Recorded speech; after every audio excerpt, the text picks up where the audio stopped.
Hi everyone, in this video lecture, we'll learn about the bacterial classification in which we will see how bacteria are classified into different groups and on what basis they are classified, what are the shared characteristics among them.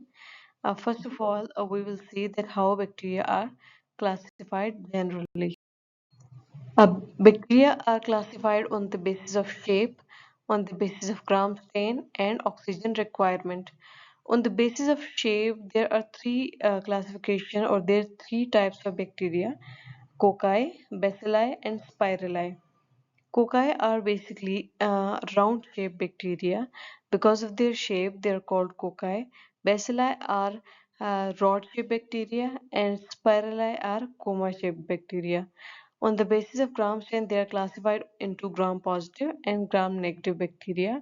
On the basis of oxygen requirement, they are classified to aerobic that require oxygen for their survival, anaerobic that do not require oxygen for their survival, and facultative anaerobe that can survive both in oxygen and in the absence of oxygen. Now we will see that how bacteria are classified on the basis of shape. These are the different bacterial shapes. Firstly, rod-shaped bacteria. If bacterium is present in the single form and it is also a rod shape, it is called a bacilli, and they can also be present in the chain of bacilli. Bacteria can also be present in the form of round shape. They are called as coccus if they are single, then diplococcus as they are double, and they can be present in the form of chain and in the form of cluster. Spiral bacteria can be present in the form of spirillum or spirochete if it is a long shape.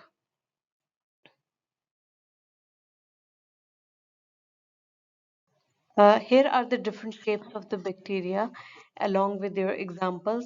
Firstly, the spherical और cocci shaped. अब जो cocci shaped है उनमें diplococcus भी आ सकता है, chain भी आ सकती है और इन द क्लस्टर फॉर्म में भी आ सकती है. डिप्लोकोकस की एग्जांपल है स्ट्रेप्टोकोकस नमूनी जो कि नमूनिया कॉज करता है. चेन ऑफ कोकाई की फॉर्म है स्ट्रेप्टोकोकस पायोजेनिस जो कि स्ट्रेप्थॉड क्रॉस करता है.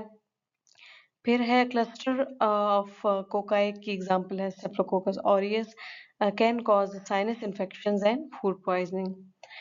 Then the rod shape bacteria या उन्हें बेसिलाई भी कहते हैं. अगर तो चेन की फॉर्म में होंगे तो बेसिलस इंथ्रासिस एक माइक्रो ऑर्गेनिज्म है, ये ग्राम पॉजिटिव रॉड है जो कि इसकी एग्जांपल है. उसके अलावा ये एंथ्रॉक्स कॉज करता है. इसी तरह अगर रॉड शेप बैक्टीरिया के साथ फ्लैजिला भी होते हैं कुछ में तो उसकी एग्जांपल है साल्मोनेला एंटेरिका जो कि टाइफाइड कॉज करता है.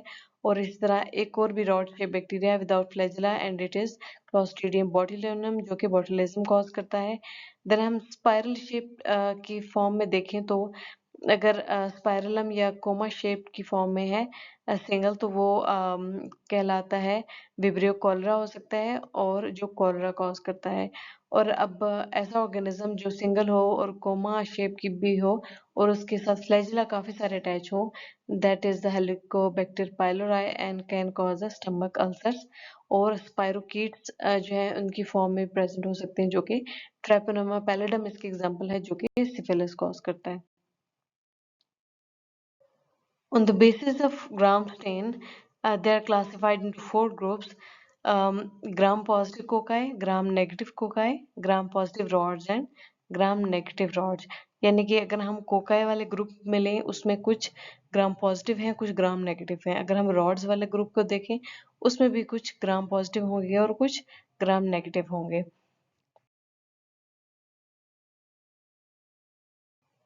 Here are the examples of gram-positive cocci, gram-negative cocci, gram-positive rods and gram-negative rods. इसके अलावा जो है वो कुछ ऐसे ऑर्गेनिज्म होते हैं जो कि ग्राम स्टेन होते ही नहीं है, उनके लिए दूसरा स्टेन यूज किया जाता है जिसे कहते हैं एसिड फास्ट स्टेन. उसकी भी कुछ एग्जांपल है यहाँ पे. सो हम सबसे पहले देखते हैं कि ग्राम पॉजिटिव कोकाई की एग्जांपल कौन सी है and that is staphylococcus, Streptococcus and enterococcus. फिर हमारे पास ग्राम नेगेटिव कोकाई की एग्जांपल है नेजेरिया। यहाँ पर ये जेनेसिस लिखे हैं, यहाँ पर ये स्पीशीज नहीं मेंशन। सो नेजेरिया भी एक जेनस है और ये तीनों भी जेनस हैं। Gram positive rods, corynebacterium, listeria, bacillus, clostridium, actinomyces and nocardia, ये एग्जांपल हैं ग्राम पॉजिटिव रॉड्स की। फिर आ जाते हैं ग्राम नेगेटिव रॉड्स पे। ग्राम नेगेटिव रॉड्स में इंटेरिक ऑर्गेनिजम्स होते हैं जो कि pathogen inside and outside the track, उसमें आ जाते हैं E coli and Salmonella.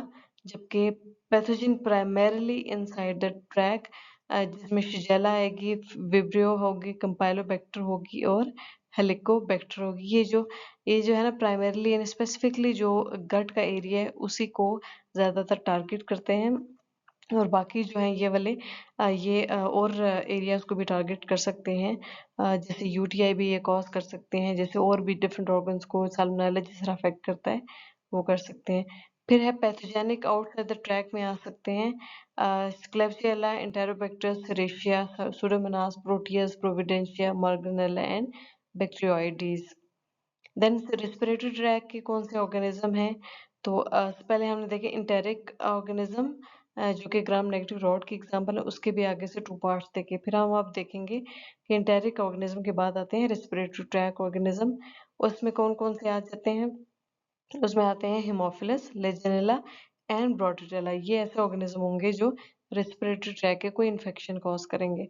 Then है ऑर्गेनिज्म जो है एनिमल सोर्सेज से आते हैं, उनमें आ जाते हैं ब्रोसेला, फ्रांसिसेला, पास्चुरेला, यर्सीनिया। सो ये डिफरेंट कुछ हो सकता है माउस से कुछ अफेक्ट हो सके, तो डिफरेंट जो है वो सोर्सेज ऑफ एनिमल से ये आपको इन्फेक्ट कर सकते हैं। देन अगली एग्जांपल है ऐसे कौन से ऑर्गेनिज्म जो ग्राम स्टेन नहीं हो सकते लेकिन फिर भी उनके लिए कोई और स्टेन यूज किया जाता है। उसमें आ जाते हैं माइकोबैक्टीरियम, माइकोप्लाज्मा, ट्रेपोनेमा एंड लेप्टोस्पिरा। ये हैं ग्राम स्टेन नहीं होते और ये ऑब्लिगेट इंट्रासेलुलर बैक्टीरिया नहीं है। देन है ऑब्लिगेट इंट्रासेलुलर बैक्टीरिया है, उसमें क्लेमेटिया और रिकेट्सिया आ जाते हैं। ये मस्ट ही इंट्रासेलुलर जो है डिजीज कॉज करेंगे। So these were the example of different gram stain bases of bacteria. On the basis of oxygen requirement अगर हम देखें तो उसमें 3 चीज़ें आ जाती हैं। एक होती है एरोबिक बैक्टीरिया, फिर आ जाते हैं एनारोबिक बैक्टीरिया, फिर आ जाते हैं फैकल्टेटिव बैक्टीरिया। अब जो एरोबिक होते हैं उन्हें ऑक्सीजन रिक्वायर होती है, an organism that can survive and grow in an oxygenated environment. Anaerobic होते हैं an organism that does not require oxygen for growth. Some anaerobes react negatively और even die if oxygen is present. In anaerobe जो है उन्हें oxygen required नहीं होती, और अगर ऑक्सीजन प्रेजेंट हो भी तो उन पर नेगेटिव इफेक्ट आता है, यानी उनकी डेथ भी हो सकती है। और फैकल्टेटिव एनारोब होते हैं जो दोनों कंडीशन में सर्वाइव कर सकते हैं। Do not require oxygen but are not killed in the presence of oxygen. Oxygen उन्हें जरूरत नहीं होती लेकिन अगर ऑक्सीजन हो तो उसमें वो किल नहीं होते, जिस तरह के एनारोब्स हो जाते हैं।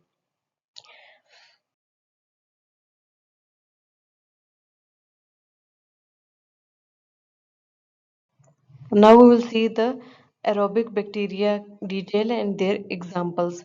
एरोबिक बैक्टीरिया ऐसे बैक्टीरिया होंगे जो ऑक्सीजन जिनको रिक्वायर होगी। इसमें 2 टाइप्स आ जाती हैं, ऑब्लिगेट एरोब्स और माइक्रो एरोफाइल्स। ऑब्लिगेट एरोब्स होते हैं जिन्हें ऑक्सीजन मस्ट चाहिए होती है और एक स्पेशल कंसंट्रेशन में चाहिए होती है, जैसे कि they grow best at 20% oxygen concentration. Microaerophiles होते हैं जिन्हें कम क्वांटिटी में ऑक्सीजन चाहिए होती है। Microorganism that require environments containing lower level of oxygen 1 to 10%। Aerobic bacteria की एग्जांपल है ऑब्लिगेट एरोब भी हो सकते हैं, माइक्रोएलोफाइल्स। ऑब्लिगेट एरोब्स है pseudomonas aeruginosa and mycobacterium tuberculosis. As we know कि जो माइकोबैक्टीरियम ट्यूबरक्लोसिस ये लंग्स में जो है वो डिजीज कॉज करता है, टीबी, तो इसलिए हम कह सकते हैं कि वो हाईली ऑक्सीजनेटेड एरिया होता है, इस वजह से ये वहाँ पर डिजीज कॉज करते हैं। माइक्रो एरोफाइल्स हैं वो लो अमाउंट में जिन्हें चाहिए होती है and they are campylobacter jejuni. Anaerobic bacteria are those that do not require oxygen. Ability to grow only in complete lack of oxygen. anaerobe can't breathe in fresh air, and जो examples है उनमें आ जाते हैं Clostridium species, जैसे Clostridium tetani, Clostridium botulinum, Clostridium perfringens, etc. As we have studied about the classification of the bacteria, उसमें हमने जो चीज़ देखी वो ये देखी कि कुछ बैक्टीरिया जो हैं वो जो ऑक्सीजन है उसकी प्रेजेंस में ग्रो कर लेते हैं और कुछ जो है वो ऑक्सीजन की प्रेजेंस में नहीं ग्रो कर सकते। अब यहाँ क्वेश्चन ये पैदा होता है कि ऐसे बैक्टीरिया जो ऑक्सीजन की प्रेजेंस में ग्रो नहीं कर सकते थे, तो ऐसी बिहाइंड द स्टोरी क्या बात है कि वो ऑक्सीजन होगा तो वो किल हो जाएंगे, डेथ हो जाएगी, या ऐसा क्या रीज़न? तो हम इस रीज़न का आंसर इस स्लाइड में जानते हैं। The growth of anaerobes is inhibited by oxygen. A reduced amount of catalase and superoxide dismutase in anaerobes. अब यहाँ पर जो आंसर है क्वेश्चन का, दैट इज कि इनके पास जो reduce amount of catalase and super oxide dismutase होते हैं। अब ये दो एंजाइम का क्या फंक्शन है, इसको हम आगे चल के देखते हैं। SOD and catalase eliminate the toxic compounds superoxide and hydrogen peroxide which are formed during the production of energy by the organism। यानी ये दोनों ऐसे ऑर्गेनिजम्स होते हैं, ये जो है वो जब ऑक्सीजन यूटिलाइज किया जाता है बॉडी में, तो उसके बाद क्या होता है कि कुछ ऐसी स्पीशीज बनती हैं, ऑक्सीजन के फ्री रेडिकल्स बनते हैं जो कि टॉक्सिक होते हैं बॉडी के लिए, जिसमें सुपर ऑक्साइड आता है और हाइड्रोजन पर ऑक्साइड होता है। ये दोनों एंजाइम क्या करते हैं, इन दोनों को रिमूव करते हैं। ये हम देखेंगे कि किस तरह से उनको ये रिमूव करते हैं। Now we will see mechanism of action of superoxide dismutase and catalase. तो जब ऑक्सीजन बॉडी में यूटिलाइज होता है तो उसके नतीजे में जो ऑक्सीजन के फ्री रेडिकल्स बनते हैं, that are superoxides and hydrogen peroxide या हाइड्रोक्सिल जो आयन है। अब इसके अंदर होता ये है कि ये जो है डेंजरस होती हैं, ये फ्री रेडिकल स्पीशीज, ये जो डीएनए या प्रोटीन है उनके साथ रिएक्ट करके उनको डैमेज करती हैं। सो इस डैमेज से बचने के लिए दो एंजाइम हैं जो इम्पोर्टेंट होते हैं, super oxide dismutase and catalase. Super oxide dismutase क्या करता है, इस जो फ्री रेडिकल है इसको कन्वर्ट करता है हाइड्रोजन पर में, और हाइड्रोजन पर जो है फिर कैटालेज आता है और इस हाइड्रोजन पर को वाटर एंड ऑक्सीजन में चेंज कर देता है। अब ये दोनों जो कंपाउंड है they are less toxic as compare to these compounds.